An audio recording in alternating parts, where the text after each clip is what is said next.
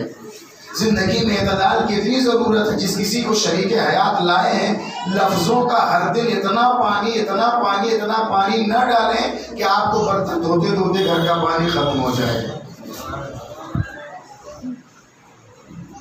اور زندگی میں اتنی سختی بھی نہ لے کر کے آئے کہ شریک حیات بن کر کے جو آئے اسے نوکرانی اور غلام نہ سمجھیں۔ سماج میں یہی ہوتا ہے، آپ سوشل میڈیا پہ دیکھیں، میڈیا پہ دیکھیں، کتنے مسائل کھڑے ہوتے ہیں۔ آج آپ لوگ کو تو ماشاءاللہ پاکیزہ سماج ہے، نہ آپ لوگ جہیز لیتے ہیں نہ دیتے ہیں، ہے نا؟ کئی لوگ سر ہلا رہے، کچھ لوگ ڈر رہے ہیں، جو سر ہلا رہے انہیں کی سلامتی کے سلوات بھیج دیں۔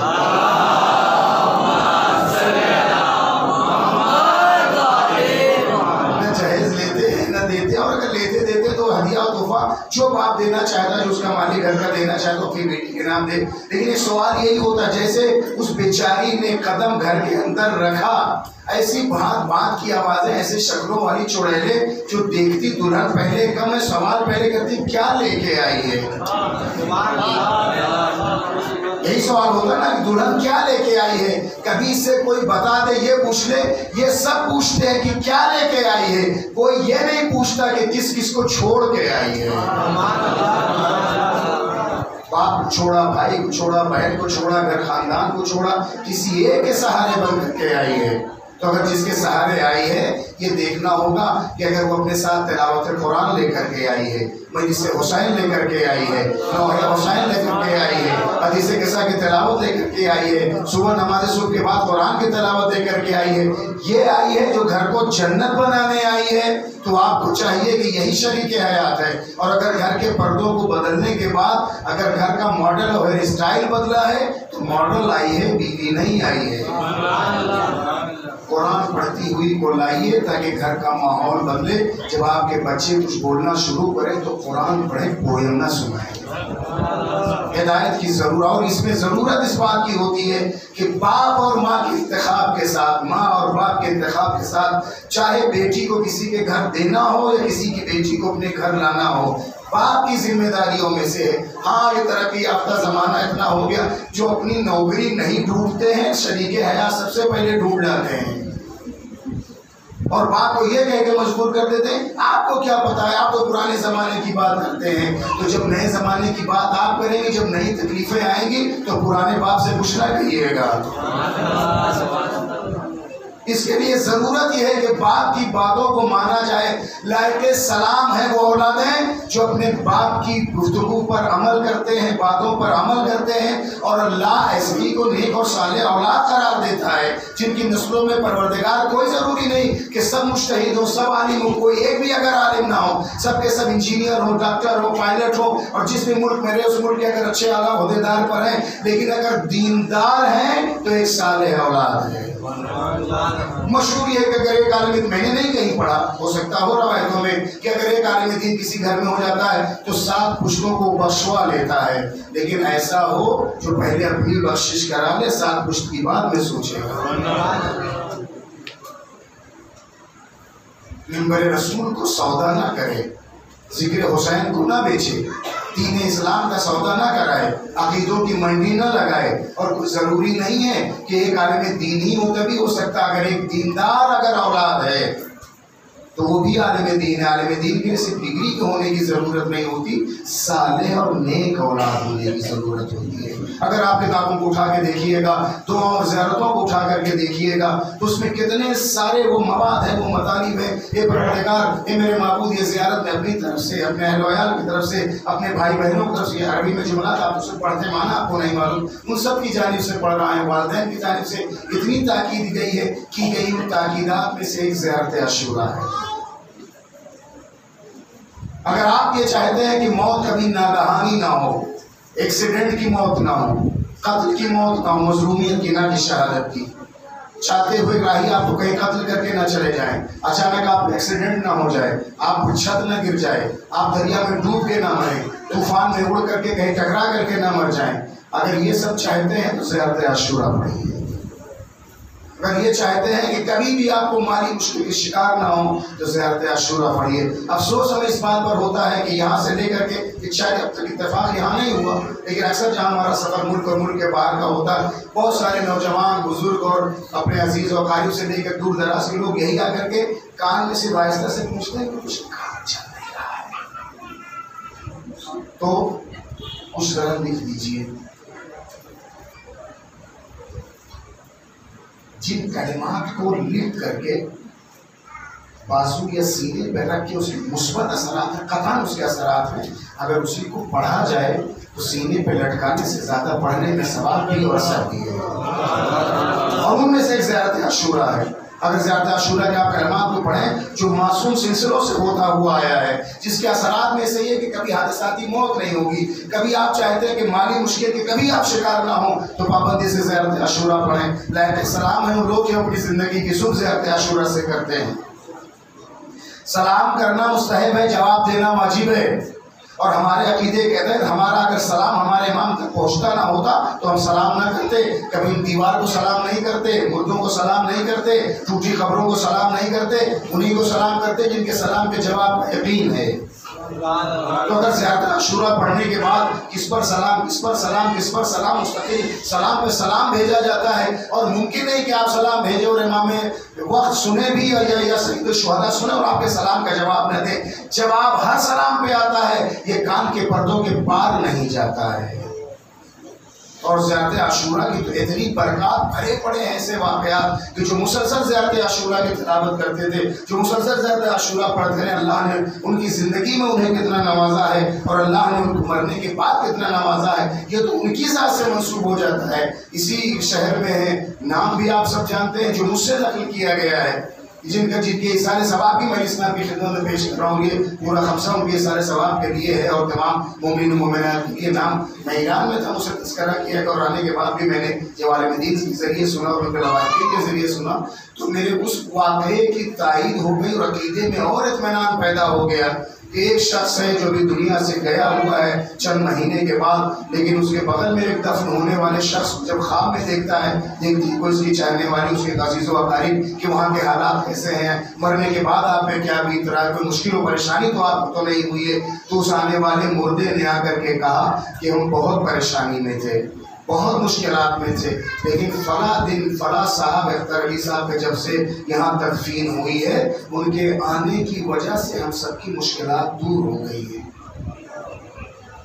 میں واقعے کو سننے کے بعد حیران اس لیے نہیں ہوا، صرف یہ پوچھا تو کرتے کیا تھے، آپ سب جانتے ہو کیا کرتے تھے کیا نہیں کرتے تھے، ان کے تمام نیکیاں خوبیاں ان تک ہیں، لیکن ان تمام در خوبیوں میں جو ان کے عزیزوں نے قریبی ان کے عزیزوں کے صاحبہ اور اولادوں نے جو بتایا کہ قبلہ زیارت عاشورہ وہ روزانہ پڑھتے تھے۔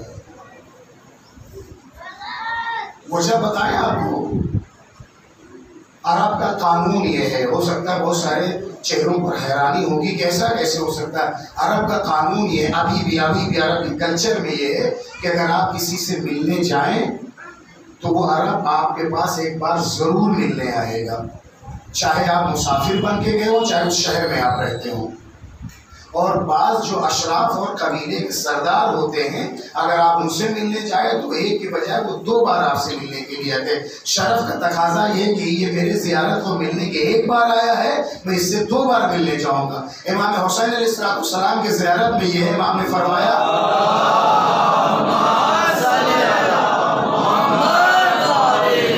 کہ اگر تم میری زیارت کو 1 بار آؤ گے تو میں تمہاری زیارت کو 3 بار آؤں گا۔ آپ زیارت کو اٹھا کر کے دیکھیے گا، جو ناظرین سامعین ہمیں دیکھ رہے ہیں یا سن رہے ہیں یا بعد میں دیکھیں گے سنیں گے، کتاب کے حوالے کو ضرور دیکھ لیں۔ میں حسین ابن علی، اگر تم میری 1 بار زیارت کو 1 بار آؤ گے تو میں تمہاری زیارت کو 3 بار آؤں گا۔ 3 بار کب؟ پہلے اس وقت جب ملک الموت تمہارے سرانے یا پائیں کھڑا ہوگا جیسے تمہارے اعمال، جب تمہاری روح نکل رہی ہوگی اس وقت روح کے نکلتے وقت میں تمہارے پاس آؤں گا۔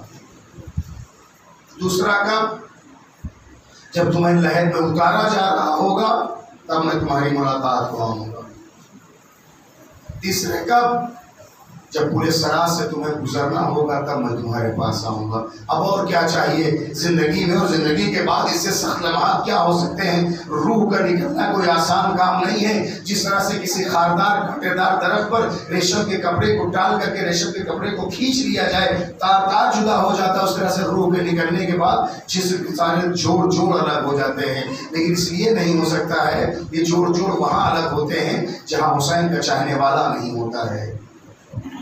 میں جانتا ہوں آپ کی خاموشی نہ مجھے برداشت ہے نہ آپ کو برداشت ہے، لیکن کبھی خاموش ہو کر کے ان مطالب اس لیے سنا کریں. موت کیا ہے؟ موت جس طرح کسی خاردار درخت پر ریشم کے کپڑے کو ڈال کر کے اسے کھینچ لیا جائے، ایک ایک کانٹے میں ایک ایک دھاگا جیسے لگ کر کے پھنس کر کے الگ الگ ہو جاتا ہے، اسی طرح سے روح کے نکلنے کے بعد ایک ایک جوڑ ایک ایک پور دور ہو جاتا ہے. ڈریے نہیں، میں موت سے ڈرانے نہیں آیا ہوں، موت سے محبت کرنے سکھانے آیا ہوں.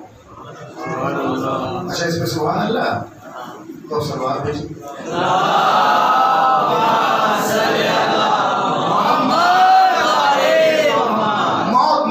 موت یہ ہے کہ اگر کسی خاردار درخت میں ریشم کے کپڑے کو ڈال کر کے کھینچ لیا جائے، تار تار اگر الگ ہو جاتا ہے، تو اگر جسم سے جب روح نکلتی ہے تو تار تار ایک ایک پور جڑا ہو جاتے ہیں، ایسی کیفیت ہو جاتی ہے. لیکن یہ ان کے لیے جن کو موت آتی ہے، یہ ان کے لیے ہے جن کے لیے موت آتی ہے. یہ تاریخ کا صرف ایک چیپٹر میں ایک لائن پڑھوں گا. جب تاریخ نے لکھا ہے کہ زلیخا کی محبت پر یوسف سے متعلق ہونے پر جب تمام مصر کی عورتوں نے تانا دیا، تو شہزادی ہے، تو ملکہ ہے، تو یہاں کی یہ ہے اور وہ ہے اور ایسی ہے اور ویسی ہے. ایک غلام کی محبت میں گرفتار ہو گئی، ایک محبت ایک غلام کے عشق میں تجھے اتنا تک مجبور کر دیا. تو آیت قرآنی نے جو نقل کیا تفسیر کے ساتھ میں نقل کر رہا ہوں کہ زلیخا نے یوسف کی بارگاہ میں آ کے ہاتھوں کو جوڑ کر کے یہ کہا کہ لوگ ہمیں تانے دیتے ہیں کہ غلام سے ہم نے اپنے دل کو لگا لیا ہے اور وہ کیا جانے کہ ہم کس سے متعلق ہیں، لیکن اتنا کرم فرمائے کہ ہمیں ان سب کو دعوت دی. اب یہاں سے سورہ یوسف کو ضرور پڑھیے گا. ان لوگوں کو بلایا، سوا اتنا کرم کریں کہ یہاں لوگ بیٹھی ہیں اور سب حجاب اور پردے میں کشتے پردہ، آپ یہاں سے گزر جائیے. یوسف کسی کو نہیں دیکھ رہے تھے، لیکن ان کے گزرنے کا انداز یہ تھا کہ وہ جتنی عظیم مصر کی عورتیں تھیں زلیخا سمیت سب یوسف کو دیکھ رہے. یوسف سر کو جھکا کر کے گزر رہے تھے. قرآن نے کہا ہے کہ زلیخا نے ہر ایک کے ہاتھ میں ایک پھل دیا تھا اور ایک چاقو دیا تھا. کہا جب میرا یوسف گزرے گا تو اس چاقو سے اپنے جو ہاتھ میں لیے ہوئے پھلوں کو کاٹ دینا. قرآن فقطعہن ایدیہن، جیسے یوسف گزرے تھے کہا تھا بسم اللہ، جیسے یوسف گزرے اشارہ کیا پھلوں کو کاٹ دو. تاریخ نے لکھا ہے کہ یوسف جیسے گزرے ساری خواتین نے چاقو کو چلایا پھل کو کاٹنے کے لیے، پھل نہیں کٹا. قرآن کیا فقطعہن ایدیہن، انہوں نے اپنے ہاتھوں سے اپنی انگلیاں کاٹ لی تھی. کیوں؟ اس لیے کہ یوسف کو دیکھنے میں اتنی مہر ہو گئی تھی کہ انگلیوں کے کٹنے کا احساس نہیں ہوا. میں موت سے ڈرانے نہیں یا موت سے گلے لگانے کو بتانا چاہتا ہوں. یوسف گزرتے ہیں تو اگر چاقو چلے انگلیاں کٹے، دیدار یوسف میں اتنا مہر ہو جاتی ہے کہ انگلیوں کے کٹنے کا احساس نہیں ہوتا. کیا ڈرائے گی موت؟ حسین سامنے کھڑا ہو، دیدارے حسین میں اتنا مہر ہو جاتے ہیں روح کے نکلنے کا احساس نہیں ہوتا ہے. صلا بھیجے محمد و آل محمد.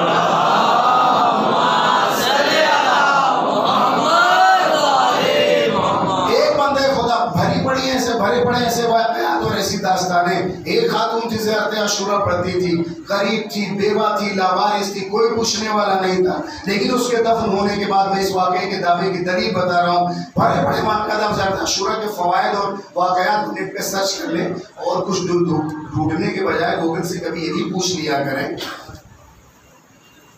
کسی شہر میں جاتے ہیں تو اتنے راستے پوچھتے ہیں، لیفٹ ہے رائٹ ہے، لیفٹ ہے رائٹ ہے، اسٹریٹ ہے، اس چوراہے سے یہاں سے وہاں جائیں. ایک شہر میں جانے کے لیے حضرت علامہ گوگل سے اتنا پوچھتے ہیں. اور جنت کا راستہ کبھی کسی مولوی سے پوچھا؟ بس یہ افسوس کی بات ہے گوگل پہ اتنا بھروسہ، جو کہہ دے وہ صحیح کہے گا. جس نے زندگی کے 50 سال علم دین میں گزار دی اس پر کوئی بھروسہ نہیں. صلوات بھیجیں محمد و آل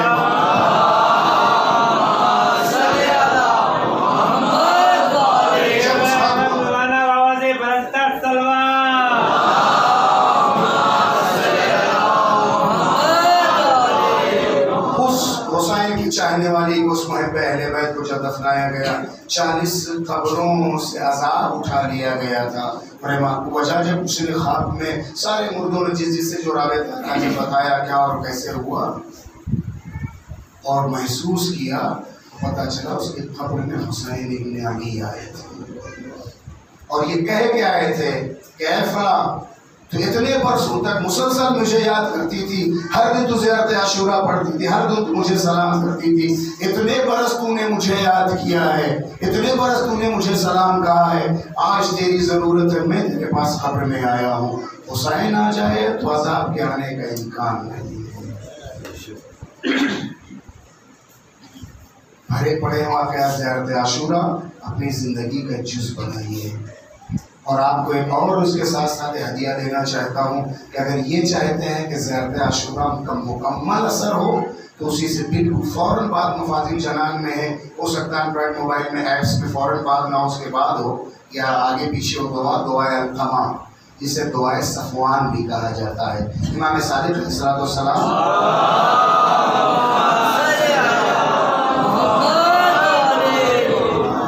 جب زیارت امام حسین علیہ السلام کو آئے تھے اور نجف بھی آئے تھے، تو امام کے حسین کی زیارت کے بعد جب آپ نجف آئے اور نجف کی زیارت سے جب آپ مدینے واپس ہونا بھی آپ نجف جائیے گا تو مقام امام صادق ہے، جو لوگ گئے وہ جانتے ہیں، کربلا میں بھی اور نجف میں بھی ہے جہاں آپ آ کے قیام کرتے تھے، وہاں کھڑے ہو کر امیر المومنین کو ودا کرتے ہوئے رخصت ہوتے ہوئے جو امام نے جو زیارت جو سلام پڑھی ہے دعا پڑھی ہے وہ سب پوچھے، کوئی نام نہیں دے سکتے۔ اگر آپ دعائے القمہ کہیے گا تو اس میں بہت سارے کلام سلام کے بھی ہیں، سلام کہیے گا تو دعا، بہرحال دعائے القمہ یا دعائے صفوان کے نام سے مشہور ہے۔ صفوان صحابی نے چونکہ نقل کیا ہے یا القمہ نے، اس لیے ان کے نام سے منسوب ہو گئی ہے وہ دعا۔ اگر چاہتے ہیں کہ نظر بد سے محفوظ رہیں، اگر چاہتے ہیں کسی کے کوئی جادو ٹونا پہ نہ چلے، اگر چاہتے ہیں کہ ظالموں کے شر سے محفوظ رہیں، اگر چاہتے ہیں کہ حاسدین کی حسد سے محفوظ رہیں، اگر یہ چاہتے ہیں کہ آپ پر جس بھی طرح کے غلط جتنے سارے کرتب کیے گئے ہیں وہ خود بخود باطل ہو جائیں، جو آپ حاجات ہو، اسے میں اس لیے کہہ رہا ہوں کہ کرم فرمائیے کہ اگر آج ممکن ہوا تو آج اور نہیں ہوگا تو کل دعائے صفوان کے ترجمے کو ضرور پڑھیے گا تو آپ مجھے دعا دیں گے۔ جو آپ چاہتے ہیں، جو زندگی کی پریشانیاں ہیں، زیارت عاشورہ کے تکمیل کے بعد امام کے کلمات ہیں، میں وقت نہیں کہ اس پر میں تبصرہ کروں، کلمات کو دہراؤں، بس 2-3 جملے پر پروردگار جو اپنی زبان کے ذریعے مجھے اذیت پہنچانا چاہتا ہے اس کی زبان سے مجھے محفوظ رکھ، یہ تو القمہ کے فقرات ہیں۔ جو اپنے ہاتھ کے ذریعے ہمیں اذیت پہنچانا چاہتا ہے اپنے اس کے ہاتھ سے محفوظ رکھ، جو اپنی آنکھوں کے اشارے سے ہمیں اذیت پہنچانا چاہتا ہے اس سے محفوظ رکھ، جو اپنے اقتدار اور اپنی سلطنت اور اپنے ظلم و جور سے اذیت پہنچانا چاہتا ہے، امام نے کہا اس کی ظلم و جور کو اس تک پلٹا دے۔ بہت سارے ہوتا ہے جادو پلٹایا جاتا ہے، کاٹا جاتا ہے، یہ سارے وہ کلمات ہیں۔ کیا کریں، افسوس ہے، اللہ کا شکر ہے کہ یہ پاکیزہ مجمع ہم سے خواہش کرتا ہے کہ اس موضوع پہ گفتگو کریے، اس پر ہمیں بتائیے، اور میں ان جوانوں کا واقعی شکر گزار ہوں جو میں نے 25 سال 30 سال حوصے میں پڑھا ہے، تنہائی کی نظر ہوئی جا رہی تھی اساتذہ کی باتیں، وہ ہمارے پاس آ کے بیٹھ کے کبھی کوئی گپے نہیں لڑاتا، جو بھی آتا ہے صرف سوال کرتا ہے، آگا یہ کیا ہے، آگا یہ کیسے ہو سکتا ہے، آگا یہ میں نے سنا، آگا یہ میں نے نیٹ پہ دیکھا، جو مجھے آتا ہے بتاتا ہوں، جہاں ڈاؤٹ ہوتا ہے میں کہتا ہوں آپ پوچھیں، میں اپنے استاد سے اپنے بڑے بھائیوں سے دیگر سے آپ کو پوچھ کے بتاتا ہوں۔ اللہ کا شکر ہے اس ممبر سے مطالب کو آپ سن رہے ہیں، ورنہ اس وقت تو ایک ٹریڈ یہ بن چکا ہے کہ اس مجلس میں کتنے نعرے لگے، کتنا دھمال مچایا گیا، کتنا شور شرابہ بظاہر کیا گیا، وہی مجلس کامیاب شور شرابے سے نہیں ہوتی، مجلس وہ کامیاب ہے جس سے اللہ راضی ہو جائے اور امام زمان راضی ہو جائے۔ ایک سوال کا سہارا دے کے قدم ذرا آ گیا۔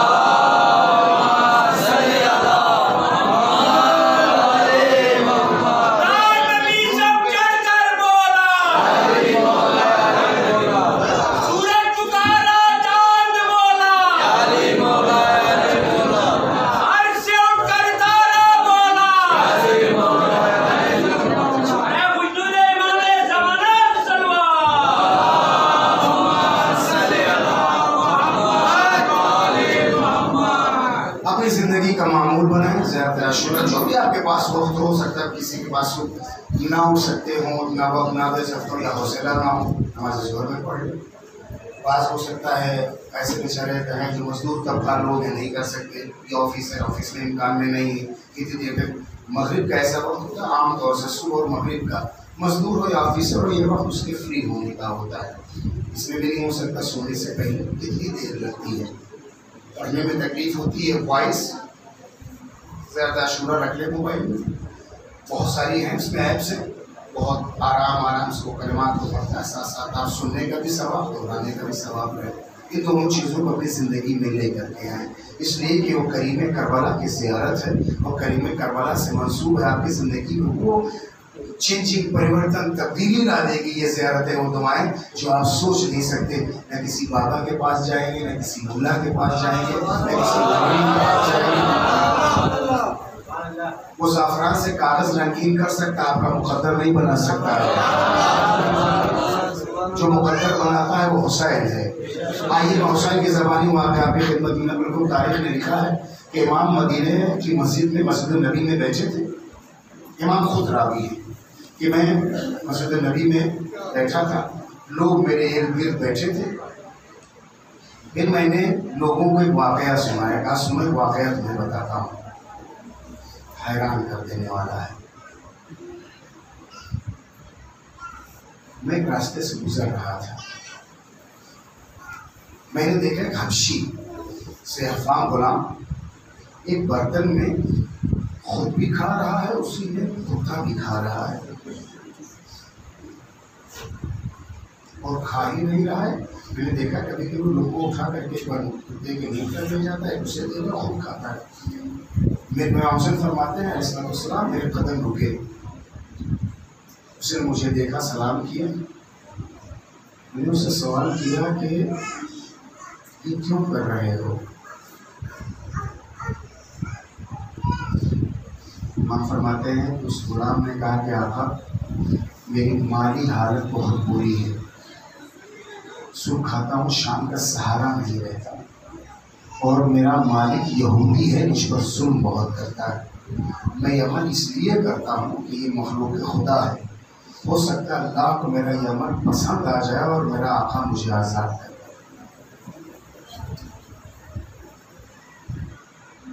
مولانا اس لیے کرتا ہوں میری مالی حالت ٹھیک نہیں، صبح کھاتا ہوں شام کا سہارا نہیں رہتا، یہودی ہے میرا آقا، میرا مالک مجھ پر اتنا ظلم کرتا کہ اب سہا نہیں جاتا، میں اس مخلوق خدا کو اس لیے کھلا رہا ہوں کہ اللہ کو یہ بات اچھی لگ جائے، ہو سا ہو ایک دن میرا مقدر سمجھ جائے۔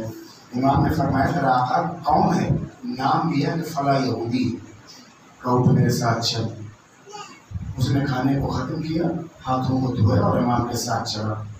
امام کہتے کہ میں گیا اس یہودی کے پاس، اور یہودی کے پاس جانے کے بعد کہا کہ اس غلام کو تو کتنے پیسوں میں بیچے گا؟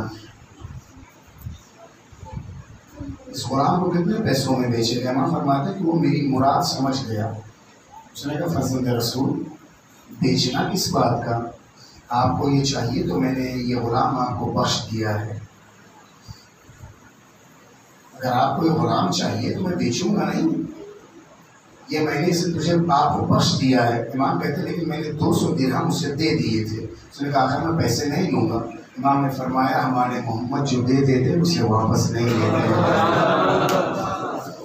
ہمارے محمد جو دے دیتے اسے واپس نہیں لیتے۔ آقا آپ فرزند رسول یہودی ہے وہ، لیکن کہا فرزند رسول یہ غلام میں نے آپ کو بخش دیا ہے۔ امام نے مسکرا کے کہا اور کہا سے کسی کو بخشا ہی نہیں ہے، وہ باغ دیکھ رہے کھجور کا، اشارہ کہ وہ باغ کھجور کا آپ دیکھ رہے ہیں، یہ غلام بھی بخشا ہے اور یہ باغ بھی میں آپ کو ہدیہ دے رہا ہوں چونکہ آپ میرے دروازے پر آئے ہیں۔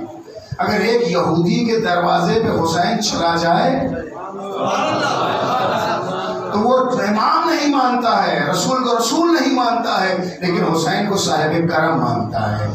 یہ غلام میں نے آپ کو بخشا اور یہ بات بھی میں آپ کو دے رہا ہوں۔ یہودی کا کرم یہ ہے کہ امام کو غلام بخشا اور باپ کو ہدیہ میں دیا، وہ علی کا بیٹا ہی کیا، وہ فاطمہ کا لخت جگر ہی کیا، مسکرا کے کہا اس غلام کو آزاد کیا، یہ باپ میں نے اس کو ہدیہ کیا۔